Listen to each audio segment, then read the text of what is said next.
നമ്മുടെ next topic എന്ന് പറയുന്നത്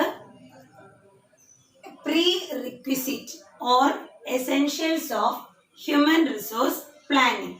ഒരു ഓർഗനൈസേഷനിൽ ഹ്യൂമൻ റിസോഴ്സ് പ്ലാനിങ് നടത്തുമ്പോൾ അതിന്റെ റിക്വിസിറ്റ് ഒഴിച്ചുകൂടാനാവാത്ത ഘടകങ്ങൾ ഏതൊക്കെയാണെന്ന്.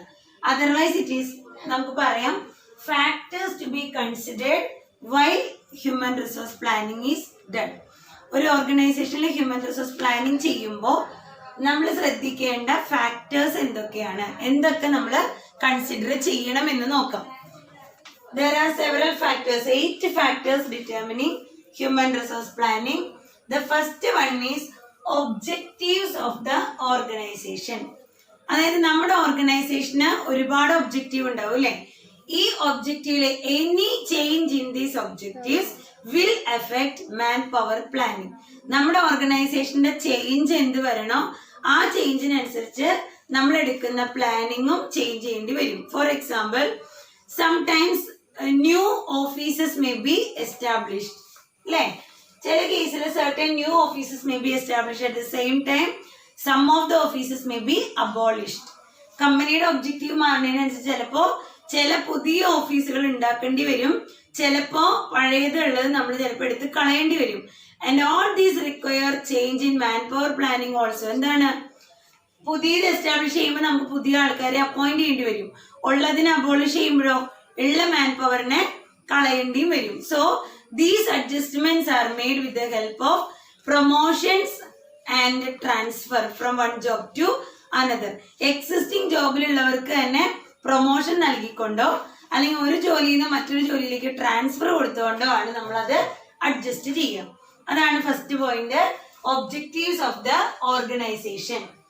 Second one is economic conditions. Economic കണ്ടീഷൻസിൽ പറയുന്നത് demand condition of a particular product. നമ്മുടെ പ്രോഡക്റ്റിന്റെ മാർക്കറ്റിലുള്ള demand, availability of raw material, ആ മാർക്കറ്റില് അതിന്റെ റോ മെറ്റീരിയലിന്റെ അവൈലബിലിറ്റി, പിന്നെ general economic conditions of the government, economic policies of the government, government സമയാസമയങ്ങളിൽ എടുക്കുന്ന ഗവൺമെന്റ് പോളിസീസ്, ഇതെല്ലാം ഒരു ഓർഗനൈസേഷന്റെ മാൻ പവർ പ്ലാനിങ്ങിനെയും എഫക്ട് ചെയ്യും അല്ലെ. എന്ന് വെച്ചാൽ നമ്മളുടെ sales and production is determined on the is planned according to demand and availability of raw material. നമ്മളുടെ പ്രോഡക്റ്റിന് ഹൈ ഡിമാൻഡ് ഉണ്ടെങ്കിൽ നമ്മൾ അതിനനുസരിച്ച് പ്രൊഡക്ഷൻ പ്ലാൻ ചെയ്യും. നമ്മുടെ പ്രോഡക്റ്റിന് ഡിമാൻഡ് കുറവാണെങ്കിൽ അതിനനുസരിച്ച് നമ്മൾ പ്രൊഡക്ഷൻ ചെയ്യും. അപ്പൊ and this sale and production is determined on the base of these economic factors and manpower planning. While doing the manpower planning, these economic factors should be kept in mind. ഇനി third topic is expansion program. നമ്മുടെ company expand ചെയ്യാൻ ഉദ്ദേശിക്കുന്നുണ്ടെങ്കിൽ when the company go for expansion, many number of skilled and unskilled laborers are to be appointed. Expand ചെയ്യാൻ എന്താ, ഉള്ള ബിസിനസ്സിനെ ഒന്നും കൂടെ നമ്മൾ വലുതാക്കണം. അങ്ങനെ വിപുലീകരിക്കുമ്പോൾ ഹൈലി സ്കിൽഡ് ആയിട്ടുള്ളവരും അൺസ്കിൽഡ് ആയിട്ടുള്ള ലേബേഴ്സിനെ നമ്മൾ എന്ത് ചെയ്യേണ്ടി വരും, അപ്പോയിന്റ് ചെയ്യേണ്ടി വരും. അങ്ങനെ അപ്പോയിന്റ് ചെയ്യുമ്പോൾ sometimes new technologies are to be adopted. ഇതുവരെ ഉപയോഗിക്കാത്ത പുതിയ ടെക്നോളജികൾ നമ്മൾ ഉപയോഗിക്കേണ്ടി വരും. And all these factors will affect man power planning. ഇതും കൂടെ മനസ്സിൽ കണ്ടിട്ട് വേണം എന്ത് ചെയ്യാനായിട്ട്, മാൻ പവർ പ്ലാനിങ് നടത്താനായിട്ട്. The next, labor turnover rate. Labor turnover എന്ന് പറഞ്ഞാൽ എന്താണ്? Labor turnover എന്ന് പറഞ്ഞാൽ എന്താ? The rate of employees leaving the organization. നമ്മുടെ എംപ്ലോയീസ് ആ ഓർഗനൈസേഷനിൽ നിന്ന് വിട്ടുപോകുന്ന റേറ്റിനെയാണ് നമ്മൾ എന്തെന്ന് പറയണേ, ലേബർ ടേൺ ഓവർ എന്ന് പറയണേ. And sometimes employees may leave the organisation due to better opportunities. നമ്മൾ വർക്ക് ചെയ്യുന്ന ജോലിയിൽ നിന്ന് അതിനേക്കാളും നല്ലൊരു ഓപ്പർച്യൂണിറ്റി കിട്ടുമ്പോൾ നമ്മൾ എന്ത് ചെയ്യും, ആ കമ്പനിയിൽ നിന്ന് വിട്ടുപോകും. So these labour turn over rate can be pre determined by the company. നമ്മുടെ കമ്പനിക്ക് ഈ labour turn over pre determine ചെയ്യാൻ പറ്റില്ല, അതായത് മുന്നേ കൂട്ടി തീരുമാനിക്കാൻ പറ്റിയാൽ man power planning is very good ആയിട്ട് നമുക്ക് അവിടെ ചെയ്യാൻ പറ്റും.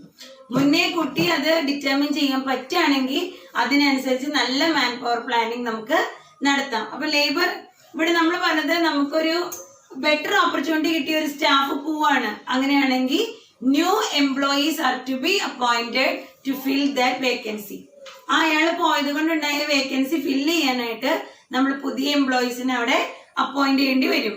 So the labour turn over indicates how many employees left the organization and how many employees joined the organization during a particular period. നമ്മളൊരു പെർട്ടിക്കുലർ പീരീഡ് എടുക്കുമ്പോൾ എത്ര employees നമ്മുടെ ഓർഗനൈസേഷനിൽ പോയി, എത്ര എംപ്ലോയീസ് ഓർഗനൈസേഷനിലേക്ക് വന്നു എന്ന് തീരുമാനിക്കുന്നതാണ് എന്ത്, ലേബർ ടേൺ ഓവർ റേറ്റ് എന്ന് പറഞ്ഞാൽ. അപ്പൊ അത് മുന്നേ കൂടി തീരുമാനിക്കാൻ പറ്റിയാൽ man power planning can be done very effectively. The next one is resignation, retirement, etc.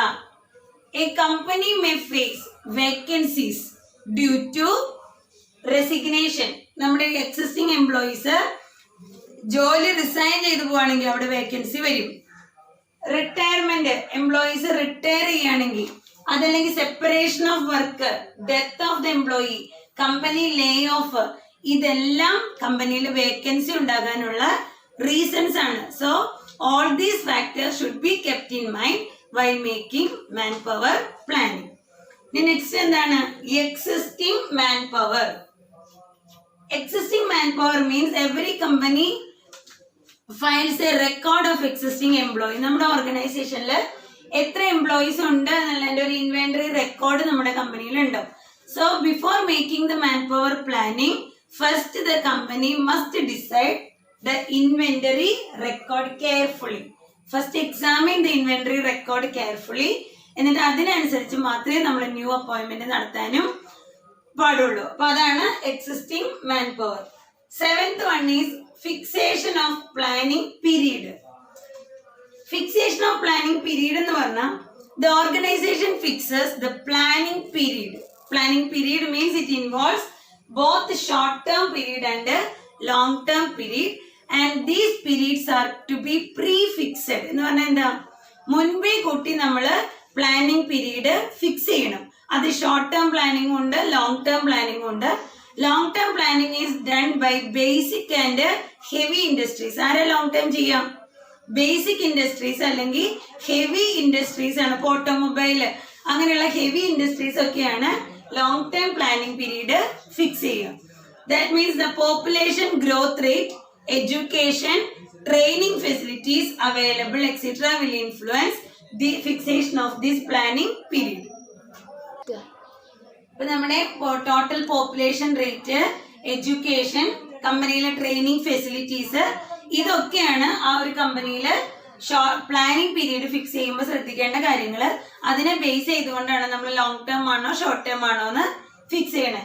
And the last factor to be considered while manpower planning is done, the eighth factor to be considered is manpower standards. Manpower standards are overstaffing of employees and understaffing of employees should be avoided in an organization. Overstaffing എന്ന് പറഞ്ഞാൽ എന്താ, appointment of more than required staff.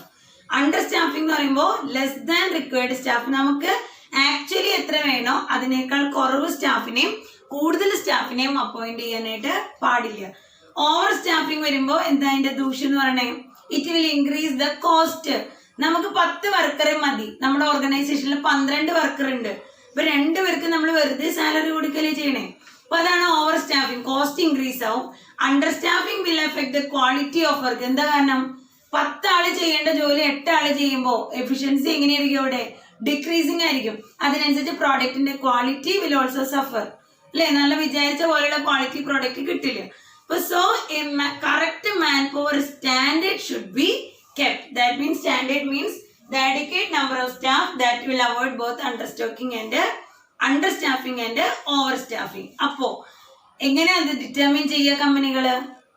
These manpower standards are fixed by comparing with similar organization. നമ്മുടെ organisation പോലത്തെ അതേപോലുള്ള ഓർഗനൈസേഷനിൽ എത്രയാണോ minimum ഒരു man power requirement വെക്കണേ, അതേ സ്റ്റാൻഡേർഡ് നമ്മളും ഫോളോ ചെയ്യും. മനസ്സിലായോ? So these are known as essentials of HRP or prerequisite of HRP or factors to be considered while making human resource planning.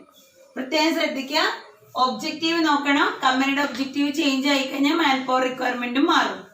Economic condition നോക്കണം. ഡിമാൻഡ് അല്ലെങ്കിൽ availability of raw material, economic conditions of the government, ഇതൊക്കെ നമ്മുടെ production affect ചെയ്യും, സെയിലിനെ affect ചെയ്യും. അതിനനുസരിച്ച് മാൻ പവറിന്റെ നമ്പറിനെയും affect ചെയ്യും. Expansion programme, expand ചെയ്യുമ്പോൾ പുതിയ ടെക്നോളജികൾ വരും, സ്കിൽഡ് ആൻഡ് അൺസ്കിൽഡ് വർക്കർ വേണ്ടി വരും. Then labour turn over rate എന്ന് പറഞ്ഞാൽ വേക്കൻസി വരും ഡ്യൂ ടു, അവിടെ നമ്മൾ പ്രധാനമായിട്ട് പറയുന്നത് number of employees. Labour turn over എന്ന് പറഞ്ഞാൽ അതാണ് number of employees left and joint. എത്ര നമ്മുടെ കമ്പനിയിൽ നിന്ന് എത്ര എംപ്ലോയീസ് ലെഫ്റ്റ് ആയി, എത്ര എംപ്ലോയീസ് ജോയിൻ ചെയ്തു. The next, resignation, retirement, death, separation, layoff, all these are to be kept in mind. Existing manpower, അവരുടെ ഇൻവെന്ററി റെക്കോർഡ് നോക്കുക. ടോട്ടലി ഇപ്പൊ നമുക്കൊരു കോളേജിൽ തന്നെ പുതിയതായിട്ട് നമ്മൾ അടുത്ത വർഷത്തേക്ക് എത്ര സ്റ്റാഫ് വേണം, എത്ര റിക്വയർമെന്റ് വേണം എന്ന് പറഞ്ഞാൽ ആദ്യം നമ്മൾ റിക്വയർമെന്റ് നോക്കും അല്ലേ. നമ്മുടെ ടോട്ടൽ അവേഴ്സും ടോട്ടൽ ക്ലാസ് ഒക്കെ വെച്ച് 15 ടീച്ചറെ വേണമെന്ന് നമ്മൾ തീരുമാനിക്കും. ഇത് കഴിഞ്ഞിട്ട് നമ്മൾ എന്താ ആദ്യം നോക്കുക, ഈ എക്സിസ്റ്റിംഗ് സ്റ്റാഫ് എത്ര പേരുണ്ട്. അത് കറക്റ്റ് 15 പേരുണ്ടെങ്കിൽ പിന്നെ നമ്മൾ ന്യൂ അപ്പോയിന്റ്മെന്റ് നടത്തോ? ഇല്ല. അത് 13 പേരേ ഉള്ളൂ എങ്കിൽ നമ്മൾ എന്ത് ചെയ്യും, 2 പേഴ്സൺസിനെ ന്യൂലി അപ്പോയിന്റ് ചെയ്യും. അതാണ് എക്സിസ്റ്റിംഗ് റെക്കോർഡ് നോക്കണം എന്ന് പറയണേ. പിന്നെ പ്ലാനിങ് പീരീഡ് ഫിക്സ് ചെയ്യണത്, പിന്നെ മാൻ പവർ സ്റ്റാൻഡേർഡ്സ്. ഇത്രയാണ് ഫാക്ടേഴ്സ് ഡിറ്റർമിനിങ്, എന്താണ് factors to be considered while making human resource planning. Okay.